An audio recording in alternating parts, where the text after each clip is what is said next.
Hello friends, welcome to Eswari சமையல்.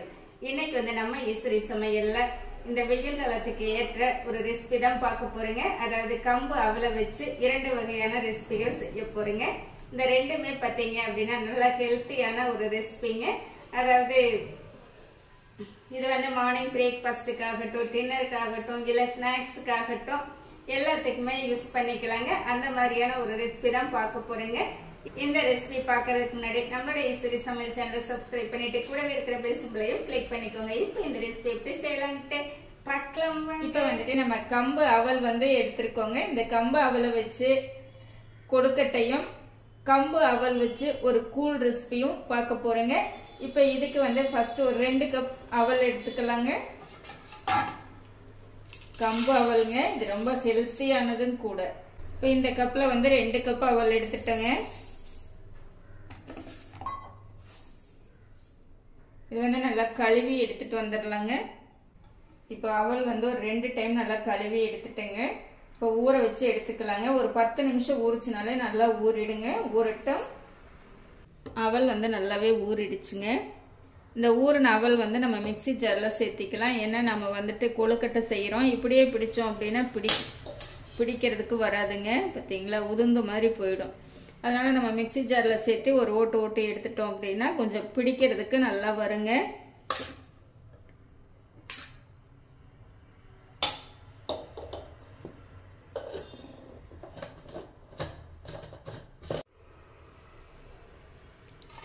பாருங்க, இந்த மாதிரி ஒரு ஓட்டு எடுத்துட்டு வந்துட்டோம். இதே மாதிரி எல்லாமே அடிச்சு எடுத்துக்கலாங்க. நம்ம ஊற வச்ச அவல் வந்து 2 பாகமாக பிரிச்சுட்டோங்க. இது வந்து கொழுக்கட்டைக்கு மிக்சியில் போட்டு இந்த மாதிரி அடித்து எடுத்துகிட்டு வந்துட்டேங்க. இது வந்து பார்த்தீங்க அப்படின்னா நம்ம வந்து கூழ் செய்ய போகிறோம். அதாவது கம்மங்கூழ் செய்வோம் இல்லைங்களா, அதே மெத்தடில் இந்த அவலை வச்சு இப்போ செய்ய போகிறோம். இதுக்கு வந்து நம்ம பாதி அவல் வந்து எடுத்து வச்சுருக்குறோங்க. இருக்கட்டும். நம்ம ஃபஸ்ட்டு வந்து கொழுக்கட்டை வந்து ரெடி பண்ணிக்கலாங்க.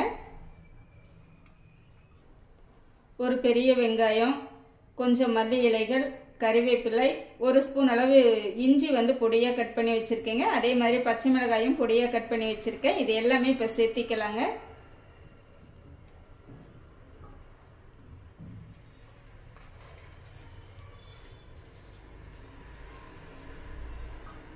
அரை ஸ்பூன் உப்பு சேர்த்திக்கலாங்க. இப்போ சேர்த்திட்டு இது எல்லாமே நல்லா மிக்ஸ் பண்ணிடலாங்க.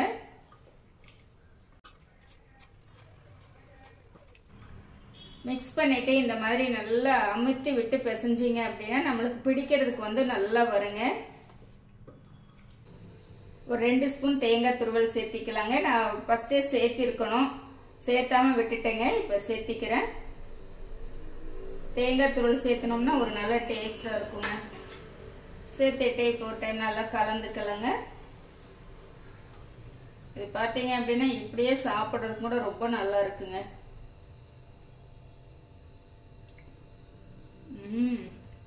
சூப்பரா இருக்குங்க.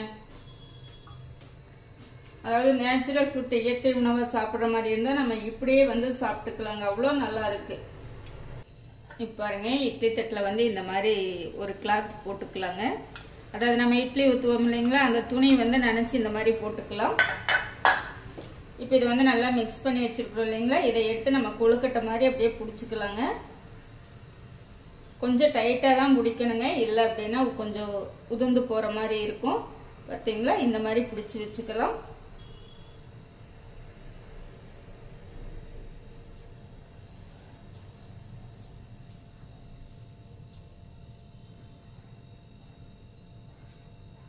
நான் குழந்தைகளுக்கெல்லாம் இந்த மாதிரி நம்ம செஞ்சு கொடுத்தோம் அப்படின்னா அவங்களுக்கெல்லாம் ரொம்ப பிடிக்குங்க. நம்ம அப்படியே நம்ம அவல் சாப்பிடுங்க அப்படின்னு சொன்னோம்னா கூட ஒரு சில குழந்தைகள் சாப்பிட மாட்டாங்க. இந்த மாதிரி ஏதாவது கொஞ்சம் டிஃப்ரெண்டா செஞ்சு கொடுத்தோம் அப்படின்னா அவங்களும் வந்து ரொம்ப விரும்பி சாப்பிடுவாங்க. இதே மாதிரி நம்ம எல்லாமே பிடிச்சு எடுத்துக்கலாங்க. நம்ம எல்லாமே இந்த மாதிரி கொழுக்கட்டையை பிடிச்சு எடுத்து வச்சுட்டோங்க.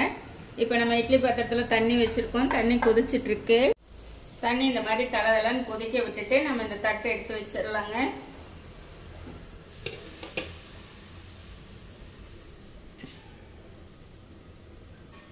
மூடி போட்டுடலாம். ஒரு 10 நிமிஷம் நல்லா வேகட்டுங்க. இப்போ நம்மளுக்கு வந்து கொழுக்கட்டை வெந்துட்டு இருக்கிற நேரத்தில் வந்து நம்ம அவலில் வந்து கம்மங்கூழ் வந்து ரெடி பண்ணிக்கலாங்க. இதுக்கு வந்து நான் ஒரு மிக்ஸி ஜார் எடுத்து வச்சுருக்கேங்க. ஒரு கொத்தளவு கறிவேப்பிலை சேர்த்திக்கலாம். இந்த மாதிரி மல்லி இலைகள் வந்து கொஞ்சம் பிச்சு சேர்த்திக்கலாங்க. இந்த அளவுக்கு ஒரு சின்ன துண்டு இஞ்சி வந்து கட் பண்ணிக்கலாங்க.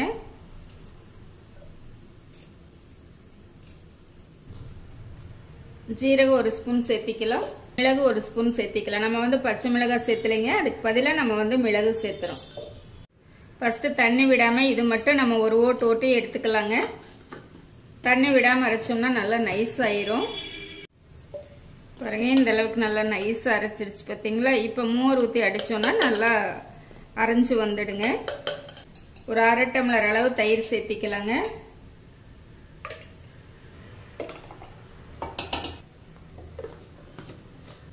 இப்போ நம்ம அவலில் வந்து அடித்த மோர் வந்து சேர்த்திக்கலாங்க.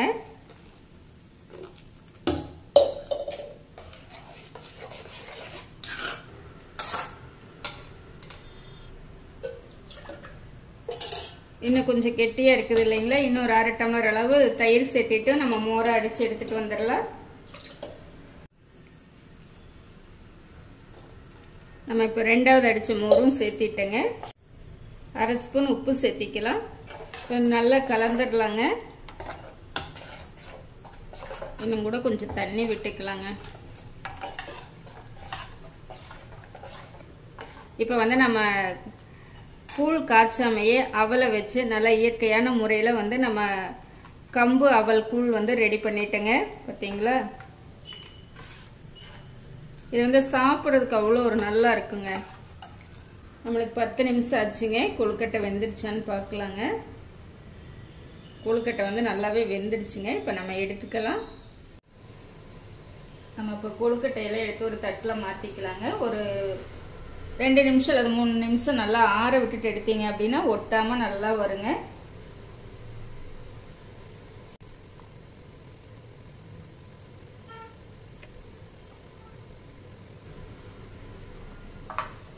அவல் கம்பு கொழுக்கட்டை வந்து ரொம்பவே சூப்பராக ரெடி ஆயிடுச்சுங்க. இது வந்து மார்னிங் பிரேக்ஃபாஸ்ட்டுக்காகட்டும், இல்லை நைட்டு டின்னருக்காகட்டும், இல்லை ஸ்நாக்ஸுக்காகட்டும் ரொம்பவே நல்ல ஹெல்த்தியான ரெசிபிங்க. பார்த்தீங்களா, அதுவும் இந்த மாதிரி சாப்பிட்றதுக்கு ரொம்பவே நல்லா இருக்குங்க.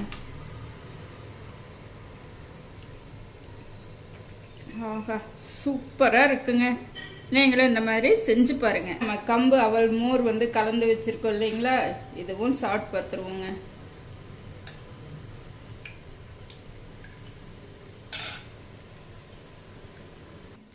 இதோட டேஸ்ட் பார்த்தீங்க அப்படின்னா நம்ம கம்பங்கூழ் செஞ்சு அதில் மோர் கலந்து சாப்பிடுவோம் இல்லைங்களா, அதே மாதிரி செம்ம டேஸ்ட்டாக இருக்குங்க.